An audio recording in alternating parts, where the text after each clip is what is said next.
ನಮಸ್ಕಾರ ಸ್ನೇಹಿತರೆ. ನಮ್ಮ ಕರಾವಳಿ ಅಂತಂದ್ರೇ ದೈವಾರಾಧನೆ ಇಲ್ಲಿ ವಿಶೇಷವಾದಂಥ ಒಂದು ಆಚರಣೆ. ಈ ದೈವಾರಾಧನೆ ಕೇವಲ ಆಚರಣೆಯಾಗಿ ಉಳಿದಿಲ್ಲ, ಇದು ನಮ್ಮ ಜೀವನದ ಒಂದು ಅವಿಭಾಜ್ಯ ಅಂಗ ಅಂತಲೇ ಹೇಳಬಹುದು. ಸ್ನೇಹಿತರೆ, ಇವತ್ತಿನ ವಿಡಿಯೋದಲ್ಲಿ ನಾವು ಒಂದು ದೈವಾರಾಧನೆ ಬಗ್ಗೆ ತಿಳಿಯೋಣ. ದೈವಾರಾಧನೆ ಬಗ್ಗೆ ನಿಮ್ಗೆ ಗೊತ್ತಿರ್ಬೋದು, ಆದರೆ ಇದು ಸ್ವಲ್ಪ ವಿಶೇಷವಾಗಿರುತ್ತೆ. ಯಾಕಂತಂದರೆ ಈ ಕರಾವಳಿಯಲ್ಲಿ ಒಂದು ಕುಟುಂಬ ಅಂತಂದರೆ ಆ ಕುಟುಂಬಕ್ಕೆ ಒಂದು ದೈವ ಅಂತ ಇರುತ್ತೆ. ಅಲ್ಲಿ ದೈವಾರಾಧನೆಯನ್ನು ಮಾಡ್ತಾ ಬರ್ತಾರೆ. ಇವತ್ತು ನಾನು ನಿಮ್ಮನ್ನು ಒಂದು ಕುಟುಂಬದ ಹತ್ರ ಕರ್ಕೊಂಡು ಹೋಗ್ತೀನಿ. ಆ ಕುಟುಂಬದಲ್ಲಿರುವಂಥ ದೈವಾರಾಧನೆ ಹೇಗೆ ಮಾಡ್ತಾರೆ, ಅಲ್ಲಿಯ ದೈವಾರಾಧನೆ ವಿಶೇಷತೆ ಏನು ಅನ್ನೋದನ್ನ ನಾವು ಇವತ್ತಿನ ವಿಡಿಯೋದಲ್ಲಿ ಸಂಪೂರ್ಣವಾಗಿ ತಿಳಿಯೋಣ. ಇವತ್ತು ನಮಗೆ ಈ ದೈವಾರಾಧನೆ ಬಗ್ಗೆ ಸಂಪೂರ್ಣವಾಗಿ ಮಾಹಿತಿ ಕೊಡಲಿಕ್ಕೆ ನಮ್ಮ ಜೊತೆ ಒಬ್ಬರು ವಿಶೇಷವಾದಂಥ ವ್ಯಕ್ತಿ ಇದ್ದಾರೆ. ವಿಶೇಷ ಅಂತ ಯಾಕೆ ಹೇಳಿದೆ ಅಂತಂದರೆ, ಇವರು ಧರ್ಮಸ್ಥಳದ ಗ್ರಾಮಾಭಿವೃದ್ಧಿ ಯೋಜನೆಯಲ್ಲಿ ಒಬ್ಬರು ಅಧಿಕಾರಿಯಾಗಿರುವಂಥವರು. ಅವರ ಮನೆಯಲ್ಲಿ ದೈವಾರಾಧನೆಯನ್ನು ಮಾಡ್ತಾ ಬರ್ತಿದ್ದಾರೆ. ಇಲ್ಲಿ ದೈವಾರಾಧನೆ ಹೇಗೆ ಮಾಡ್ತಾರೆ ಅನ್ನೋದನ್ನ ನಾನು ಇವತ್ತು ನಿಮಗೆ ತಿಳಿಸ್ಕೊಡ್ತೀನಿ. ಮಲೆನಾಡಿನ ದೈವಗಳನ್ನು ನಾವು ಹೇಗೆ ಆರಾಧನೆ ಮಾಡ್ತೀವಿ, ಆ ದೈವಗಳ ನೆಲೆ ಬೀಡು ಯಾವುದು ಎನ್ನುವಂಥದ್ದನ್ನು ನಾವು ಜನಪದದಿಂದಲೇ ತಿಳ್ಕೊಂಡಿದ್ದೇವೆ ಹೊರತು ಇದಕ್ಕೆ ಸ್ಪಷ್ಟವಾದ ದಾಖಲೆಗಳಾಗಲಿ ಗ್ರಂಥಗಳಾಗಲಿ ಯಾವುದು ಕೂಡ ಇಲ್ಲ. ಹಾಗೆಯೇ ಇವತ್ತು ನಮ್ಮ ಕುಟುಂಬದಲ್ಲಿ ಆರಾಧನೆಗೆ ಅನೇಕ ದೈವಗಳನ್ನು ನಾವು ಆರಾಧನೆ ಮಾಡ್ತೇವೆ. ನಮ್ಮ ಕುಟುಂಬದಲ್ಲಿ ಈ ಅನೇಕ ದೈವಗಳಲ್ಲಿ ಈ ದೈವ ಕೂಡ ಒಂದು. ಇದು ಅಪ್ರಿಗಣ ಅಂತೇಳಿ ಈ ದೈವದ ಹೆಸರು. ಇದು ದೈವಗಳನ್ನು ನಾವು ಗಮನಿಸಿದಾಗ ಎರಡು ರೀತಿಯ ದೈವಗಳನ್ನು ನಾವು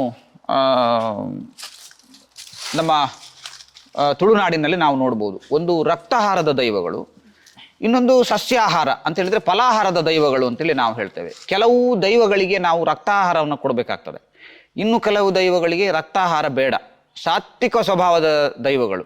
ಹಾಗೆಯೇ ಇದು ಅಪ್ರಿಗಣ ಅಂತೇಳಿ ಹೇಳಿಬಿಟ್ಟು ಇದಕ್ಕೆ ಬೇರೆ ಬೇರೆ ಕಡೆಯಲ್ಲಿ ಬೇರೆ ಬೇರೆ ರೀತಿಯ ಹೆಸರಿಂದ ಈ ದೈವವನ್ನು ಕರೀತಾರೆ.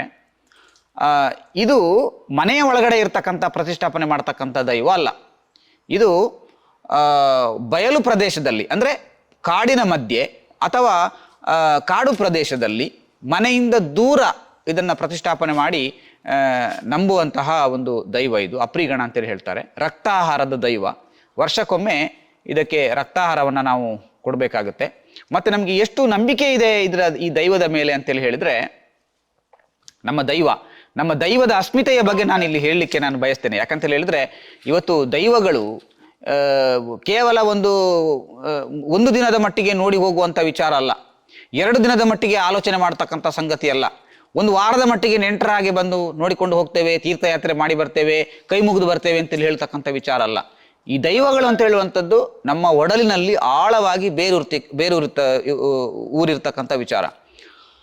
ಒಂದು ಮಗು ತನ್ನ ಕಾಲಿಗೆ ಮುಳ್ಳು ಚುಚ್ಚಿದಾಗ ಅಮ್ಮ ಎನ್ನುವ ಶಬ್ದ ಮಗುವಿನ ಬಾಯಿಯಿಂದ ಅಯಾಚಿತವಾಗಿ ಬರುವ ಹಾಗೇನೆ ನಾವು ತುಳುವರು ನಮ್ಮ ಮೈಗೆ, ನಮ್ಮ ಮನಸ್ಸಿಗೆ ನೋವಾದಾಗ ಓ ಕಲ್ಕುಡ, ಓ ಪಂಜುರ್ಲಿ, ಓ ಮೈಸಂದಾಯ, ಓ ಜುಮಾದಿಯೇ ನೀನು ಇಲ್ವಾ ನನ್ನ ಪಾಲಿಗೆ ಅಂತೇಳಿ ಒಂದು ಯೋಚನೆ ನಮ್ಮ ಮನಸ್ಸಿಗೆ ಬರ್ತದೆ.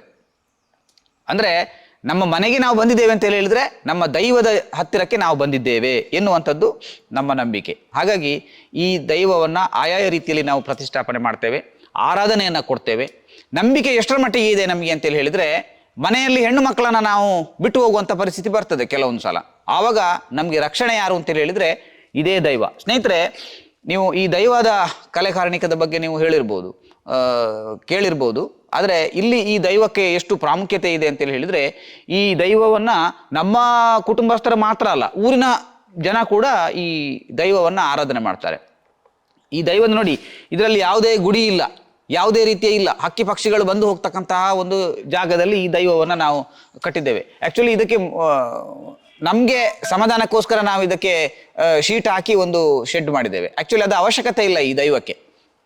ಇದು ಎಲ್ಲ ಅಷ್ಟ ದಿಕ್ಕುಗಳಲ್ಲಿ ಸಂಚಾರ ಮಾಡ್ತಕ್ಕಂಥ ಒಂದು ದೈವ. ಇದರ ಹೆಸರು ಅಪ್ರಿಗಣ ಅಂತೇಳಿ ಹೇಳ್ಬಿಟ್ಟು.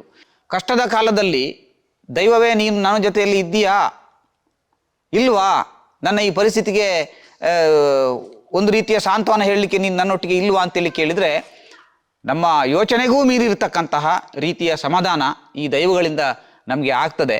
ನಮ್ಮ ಕುಟುಂಬದ ಒಳಗೆ ಬರ್ತಕ್ಕಂತಹ ಕಲಹಗಳು ತೀರ್ಮಾನ ಆಗುವುದು ಇದೇ ದೈವಗಳ ಸನ್ನಿಧಾನದಲ್ಲಿ. ನಮ್ಮ ಕುಟುಂಬದ ಒಳಗೆ ಏನಾದರೂ ಸಮಸ್ಯೆಗಳು, ಉದಾಹರಣೆಗೆ ಹುಟ್ಟ ಮಕ್ಕಳು ಬೆಳೀತಾ ದಾಯಾದಿಗಳು ಅಂತೇಳಿ ಒಂದು ಮಾತಿದೆ. ಮಕ್ಕಳು ದೊಡ್ಡವರಾಗಿ ಅವರಿಗೆ ಹೆಂಡತಿ ಮಕ್ಕಳು ಕುಟುಂಬ ಸಂಸಾರಗಳು ಅವರವರ ವ್ಯವಸ್ಥೆಗಳು ಜಾಸ್ತಿ ಆದಾಗ ಏನಾಗುತ್ತೆ ಅಂತ ಹೇಳಿದ್ರೆ ಅಲ್ಲಿ ಕೆಲವೊಂದು ಸಣ್ಣ ಪುಟ್ಟ ವಿಚಾರಕ್ಕೆ ಸಂಬಂಧಪಟ್ಟ ಕಲಹಗಳು ಬರ್ತವೆ, ಸ್ವಪ್ರತಿಷ್ಠೆಗಳು ಬರ್ತವೆ, ನಾನ್ ಮೇಲು ಅನ್ನೋಂಥದ್ದು ಬರ್ತದೆ. ಆ ಎಲ್ಲ ಸಂಗತಿಗಳು ತೀರ್ಮಾನ ಆಗ್ತಕ್ಕಂಥದ್ದು ಎಲ್ಲಿ ಅಂತ ಹೇಳಿದ್ರೆ ದೈವದ ಸನ್ನಿಧಾನದಲ್ಲಿ ಬಂದ್ಕೊಂಡು ನಾವೆಲ್ಲ ಮಾಡಿದ್ದು ತಪ್ಪಾಯಿತು, ನಾವು ಇನ್ನು ಮೊದಲಿನ ಹಾಗೆ ಇರಬೇಕು ಅಂತೇಳಿ ಕೈ ಮುಗಿದು ಪ್ರಾರ್ಥನೆ ಮಾಡಿದರೆ ನಮ್ಮ ಸಮಸ್ಯೆಗಳು ಪರಿಹಾರ, ಒಂದು ಮಟ್ಟದಲ್ಲಿ ಒಂದು ಪರಿಹಾರ ಆಗ್ತಕ್ಕಂಥದ್ದು. ಅಷ್ಟರ ಮಟ್ಟಿಗೆ ಇವತ್ತು ದೈವಗಳನ್ನು ನಾವು ನಂಬ್ತಾ ಇದ್ದೇವೆ, ಆರಾಧನೆ ಮಾಡ್ತಾ ಇದ್ದೇವೆ. ಇದು ಒಂದು ದೈವಾರಾಧನೆ ಅಂತೇಳಿ ಹೇಳುವಂಥದ್ದು ಒಂದು ಬೂಟಾಟಿಕೆ ಅಲ್ಲ. ದೇವಸ್ಥಾನದಲ್ಲಿ ದೇವರು ಹೇಗೆ ನೆಲೆಸಿರ್ತಾನೋ ಅದೇ ರೀತಿ ದೈವಸ್ಥಾನಗಳಲ್ಲಿ ದೈವವೂ ನೆಲೆಸಿರ್ತಾನೆ. ದೇವರಿಗೆ ನಿತ್ಯ ಪೂಜೆ ಇರ್ಬೋದು, ದೈವಕ್ಕೆ ನಿತ್ಯ ಪೂಜೆ ಇಲ್ಲದೆ ಇರ್ಬೋದು. ಆದರೂ ಕೂಡ ನಮ್ಮ ಮನಸ್ಸಿನ ಒಳಗೆ ಆ ದೈವದ ಗುಡಿಯನ್ನು ಕಟ್ಟಿಕೊಂಡು ನಾವು ನಿತ್ಯವ ದೈವವನ್ನು ಆರಾಧನೆ ಮಾಡ್ತಕ್ಕಂಥದ್ದನ್ನು ನಾವು ನೋಡ್ತೇವೆ.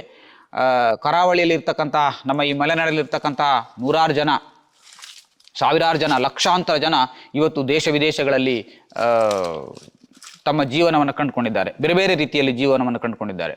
ಬಹುಶಃ ಯಾರ ಹತ್ರ ಕೇಳಿದರೂ ಕೂಡ ಅವರು ನಿಮ್ಮ ಕುಟುಂಬದ ದೈವ ಏನಾದರೂ ಇದೆಯಾ ಅಂತೇಳಿ ಕೇಳಿದರೆ ಅವ್ರು ಖಂಡಿತ ಹೇಳ್ತಾರೆ, ನಮ್ಮ ಕುಟುಂಬದ ದೈವ ಇದೆ, ಕುಟುಂಬದ ದೈವದ ಆರಾಧನೆ ನಡೀತದೆ ಅಂತೇಳಿ ಅವರು ಹೇಳ್ಬೋದು. ಅಂದರೆ ನಮ್ಮ ಈ ದೈವಗಳು ಅಂತೇಳಿ ಹೇಳುವಂಥದ್ದು ನಮ್ಮ ಅಸ್ಮಿತೆ ಮತ್ತು ನಮ್ಮ ಹೃದಯದ ಒಂದು ಭಾಗ ಅಂತೇಳಿ ನಾನು ಈ ಸಂದರ್ಭದಲ್ಲಿ ಹೇಳಲಿಕ್ಕೆ ಬಯಸ್ತೇನೆ. Mister Sharath, thank you very much. Actually ತುಂಬ ಒಂದು ಒಳ್ಳೆಯ ಇನ್ಫಾರ್ಮೇಷನ್ನ ಕೊಟ್ರಿ ದೈವಾರಾಧನೆ ಬಗ್ಗೆ. ಈಗ ಇತ್ತೀಚೆ ನಾನು ಆವಾಗಲೇ ಹೇಳಿದೆ, ಕಾಂತಾರ ಮೂವಿ ಬಂದ ಮೇಲೆ ಸ್ವಲ್ಪ ಎಲ್ಲರಿಗೂ ಗೊತ್ತು ದೈವಾರಾಧನೆ ಏನು ಅನ್ನೋದು. ಈಗ ದೈವನ ನಂಬದೇ ಇದ್ದವರು ಈಗ ನಂಬಲಿ ಶುರು ಮಾಡಿದ್ದಾರೆ. ಎಷ್ಟೋ ವರ್ಷಗಳ ಕಾಲ ಹಾಳು ಬಿದ್ದಂಥ ಎಷ್ಟೋ ದೈವಸ್ಥಾನಗಳು ಈಗ ಉದ್ಧಾರ ಆಗಿದೆ. ಇವರು ಹೇಳಿದಾಗೆ ನಮ್ಮ ದೈವ ಅನ್ನೋದು ಒಂದು ಸಪ್ರೇಟ್ ಅದೊಂದು ದೇವರ ದೈವ ಅಂತಲ್ಲ, ಅದು ನಮ್ಮಲ್ಲಿ ಒಬ್ಬ ಅಂತ. ಕರೆಕ್ಟ್. ನಮ್ಮಲ್ಲಿ ಹೇಗೆ ಅಪ್ಪ ಅಮ್ಮ ಅಣ್ಣ ತಂಗಿ ತಮ್ಮ ಅಂತ ಇರ್ತಾರೋ ಅದೇ ರೀತಿ ದೈವ ಸಹ ನಮ್ಮ ಒಂದು ಒಡನಾಟ. ದೈವ ಜೊತೆ ನಮ್ಮ ಒಡನಾಟ ಆಗ್ತಾ ಇರತ್ತೆ ಪ್ರತಿದಿನ. ಹಾಗೆ ನಾವು ಎದ್ರು ಕೂಡಲೇ ಈಗ ನಾವು ಒಂದು ಅಮ್ಮ ಅಪ್ಪನಿಗೆ ಕೈ ಮುಗಿತೀವಿ ಗೊತ್ತಿಲ್ಲ, ಬಟ್ ದೇವರಿಗೆ ಒಂದು ದೈವಗೊಂದು ನಾವು ಕೈ ಮುಗಿತೀವಿ, ದೇವ ಕಾಪಾಡಪ್ಪ ಅಂತೇಳಿ. ತುಂಬ ಅಮೂಲ್ಯವಾದಂತಹ ಮಾಹಿತಿನ ಕೊಟ್ರಿ. ನಿಮಗೆ ಅನಂತ ಧನ್ಯವಾದಗಳು. Thank you. ಇನ್ನೊಂದು ಹೇಳಬೇಕು ಅಂತಂದರೆ, ಇವರೊಂದು ಉನ್ನತ ಹುದ್ದೆಯಲ್ಲಿದ್ದಾರೆ. ಹಾಗೆಯೇ ಒಂದು ಪ್ರತಿಷ್ಠಿತವಾದಂತಹ ಎಲ್ಲರೂ ಆರಾಧನೆ ಮಾಡುವಂತಹ ಶ್ರೀ ಕ್ಷೇತ್ರ ಧರ್ಮಸ್ಥಳದ ಗ್ರಾಮಾಭಿವೃದ್ಧಿ ಯೋಜನೆಯಲ್ಲಿ ಇವರು ಒಂದು ಅಧಿಕಾರಿ. ನಾವು ಕೇವಲ ಸ್ವಲ್ಪ ಮಾತು ಓಡಾಡ್ತೀವಿ, ಇವರು ಹಾಗಲ್ಲ.